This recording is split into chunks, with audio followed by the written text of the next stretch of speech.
Caught between the love I have for David and the suspicion of his friendship with Tracy, I can't shake the feeling that every gathering is a test. I trust that the truth will surface, I thought, but can I really regain trust after all this? With each flirty encounter, I'm left wondering if this relationship will ever feel secure again.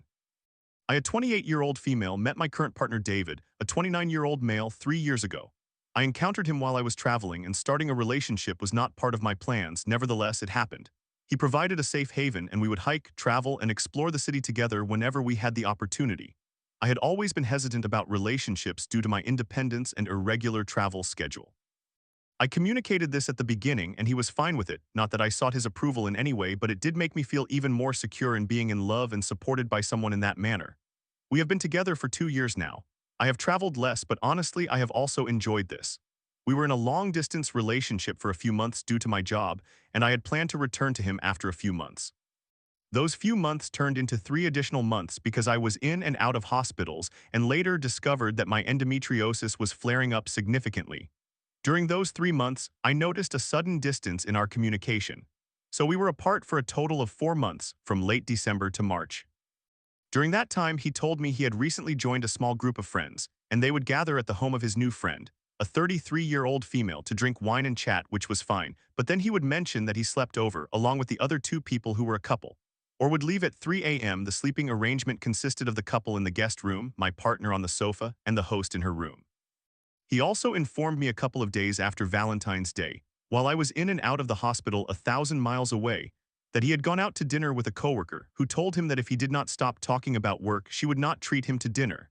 He mentioned a few outings as well, to rivers, thermal springs, and nature hikes, during which he referenced these new friends, the club, as he called it. I was not particularly suspicious, although I found it odd that he did not share much beyond this. I later learned that the host, the coworker, and the individual in the club were the same person, whom we will refer to as Jane.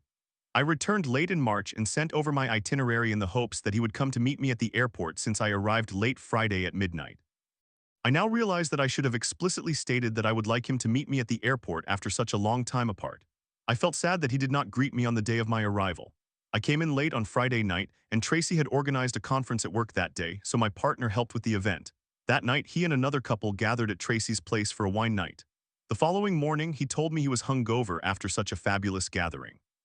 At this point, I was uncertain about who this person was. All I knew was that they were new acquaintances. I decided to spend the week with family since I work remotely instead of taking the 3-hour car ride to him, as I also felt that something was off and felt strange.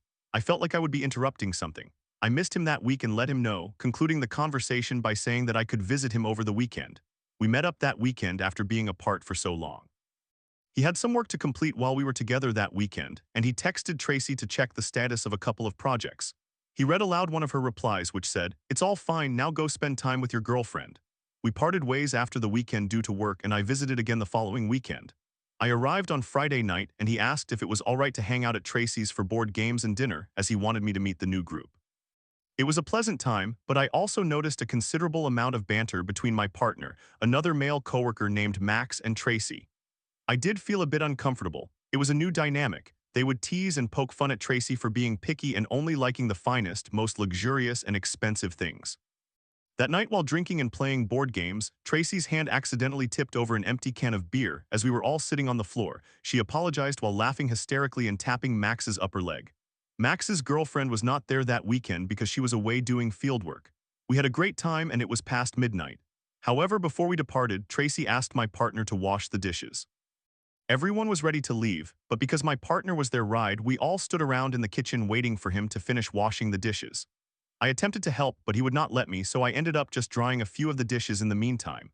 There was leftover food, so the group, Max, Tracy, and David, decided to meet up for breakfast to eat the leftovers and go tubing in the river. We had breakfast the next morning at Tracy's, and I was open to the dynamic, receptive, smiling, and present. While we were eating, Tracy sat next to me and scratched my hand twice. It was a crowded table, and I did not think much of it. All I did was carry on and move my chair and plate further from her. Tracy was sitting in front of across from my partner. After finishing breakfast, we got into the car, and Max asked about my plans for the next weekend. I replied that I would be visiting David again. David told me they had planned to celebrate Tracy's birthday together with several other people in a cabin lodge, and that I was invited and he was excited to go. Tracy had rented a space for the celebration, allowing her friends to stay the night too.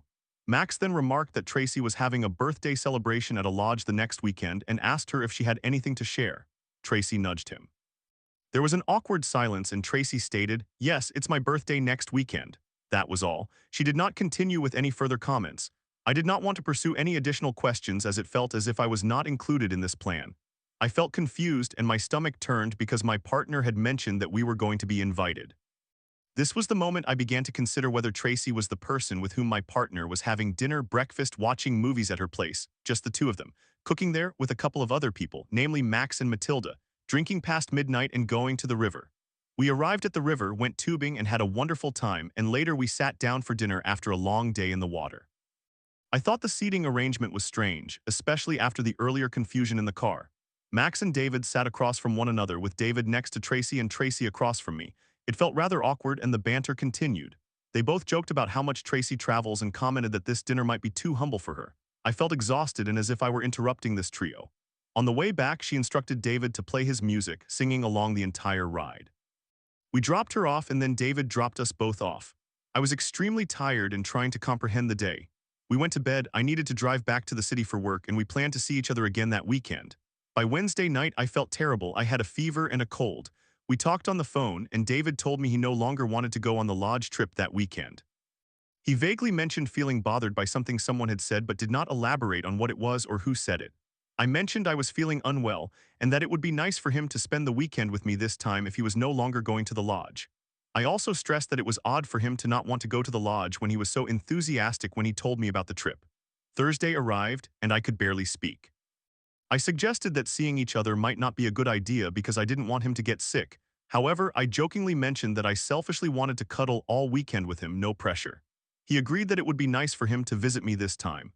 Friday night came and we talked on the phone for hours.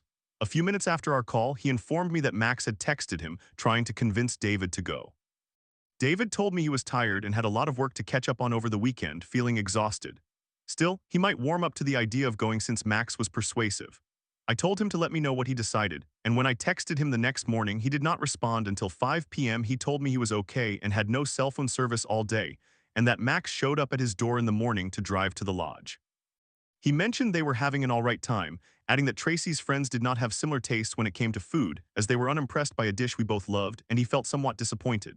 At this point, I felt a bit paralyzed. This was all new to me, so I did not respond right away. When I finally replied, I said I was glad he was okay, enjoy himself, and wished Tracy a happy birthday. That night, I broke out in hives for some unknown reason.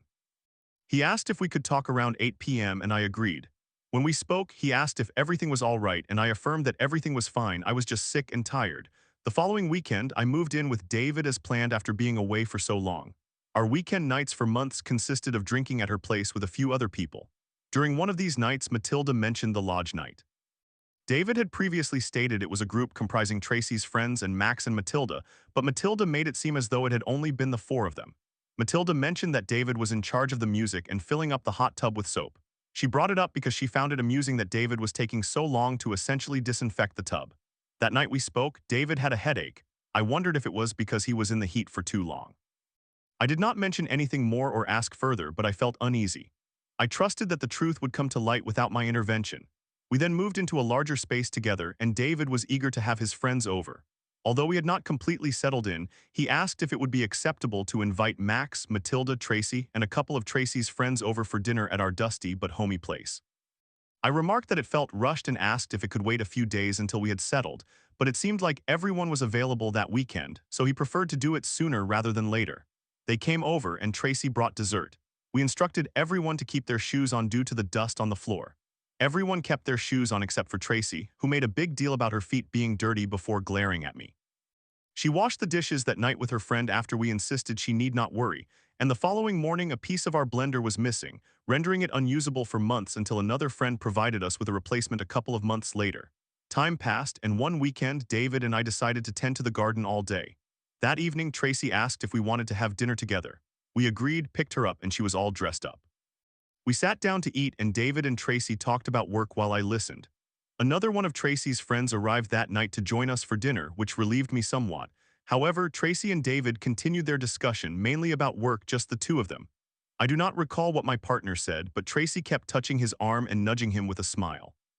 Tracy then playfully pushed David while laughing, prompting her friend to tell her to stop since it seemed like I was uncomfortable with it. I laughed and shrugged my shoulders, yet I felt my cheeks heating up. She remained overly touchy with David the entire night. She claimed to be feeling unwell and then suggested going to another place for drinks. I stated I was tired and wouldn't be drinking, but I could accompany David, who agreed to go. We went to a bar where she ordered water, I ordered water, David ordered a beer, and her friend did too. It felt strange. I felt out of place and uncomfortable. I excused myself to the bathroom a few times and David checked if everything was okay, to which I responded affirmatively.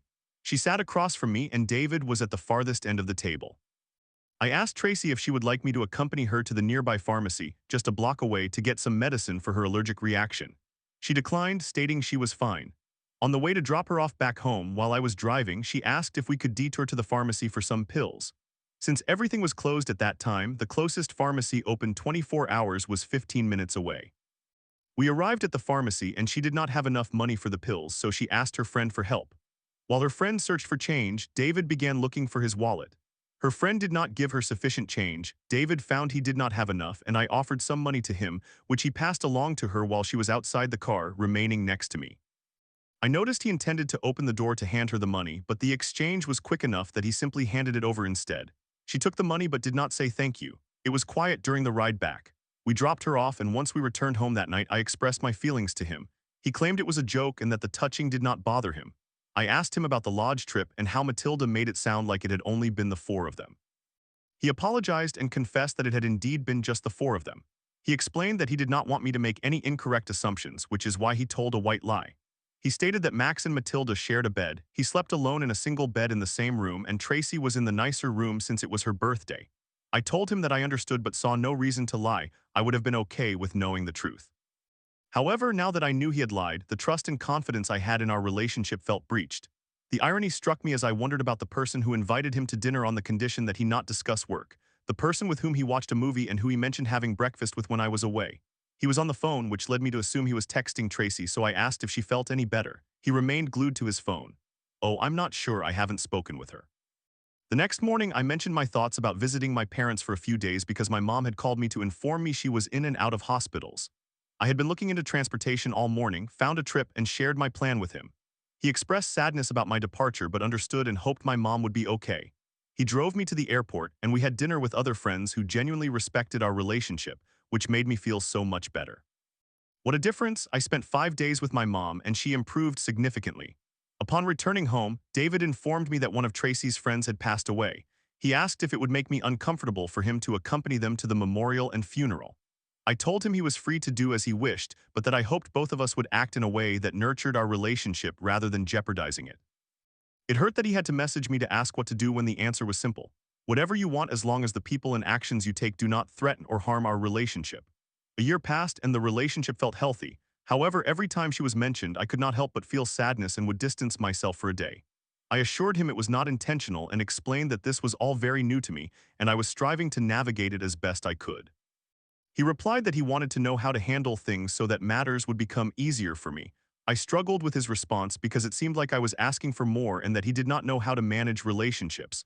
Although this was my first relationship and I do not have a playbook, I cannot imagine myself engaging in the actions he does. I recognize that people are not perfect. I do not expect them to be. But I am beginning to question whether this is a cyclical behavior or if I am not turning the page or if it is a combination of both or if it is much more or less complicated than that. A year passed and it was recently her birthday again. My family was visiting my grandmother for her birthday in a town 5 hours away from where we live. We spent the weekend with my family and it was wonderful. I can work remotely, so I plan to spend time with my family until Wednesday night, while David had to return to work on Monday. He left Monday morning and that evening he sent me a screenshot from one of Tracy's friends informing him that it was Tracy's birthday and that we were invited to dinner at a restaurant. The message was from early that morning. We had talked throughout the day and he sent me the screenshot a few hours before dinner. The screenshot shows there was no response from David. He wrote to me that he was very tired but that Max and others were going, and he was considering stopping by with our dog. He asked if it made me uncomfortable, though he also stated that he was fine with staying home. I did not respond to that because I am not one to dictate others' actions, and he seemed to have made his mind up. So I replied wishing him enjoyment, sent my best to everyone, and congratulated the birthday girl. The next morning, when I asked how everything went, he said the food was not very good and that work was pretty okay. I kept this to myself, but I had craved this restaurant a few times, yet we had not gone because he felt it was too expensive. We did go once, and that was because I treated him. A new feeling of insecurity emerged because of this, though I know he did not intend or mean to convey it that way. We were apart because, as I had planned, I would be with family until Wednesday or the following day, and I could not help but notice a sad distance. I missed him since he left Monday morning, and while I was not pleased he ended up going, they were friends, and I have never told anyone not to do something they desired to do, nor do I plan to become that person. I am pondering whether trust can ever be restored, the steps necessary to achieve that, as I do feel happy in this relationship. However, every time she is present, I cannot help but feel sadness. I am open to having her over and hanging out, but we have not since that touchy-feely night 6 months ago. I am aware my partner has been around her due to work and projects they have together, but we have not socialized as a unit. Any advice or clarity would be appreciated. Thank you.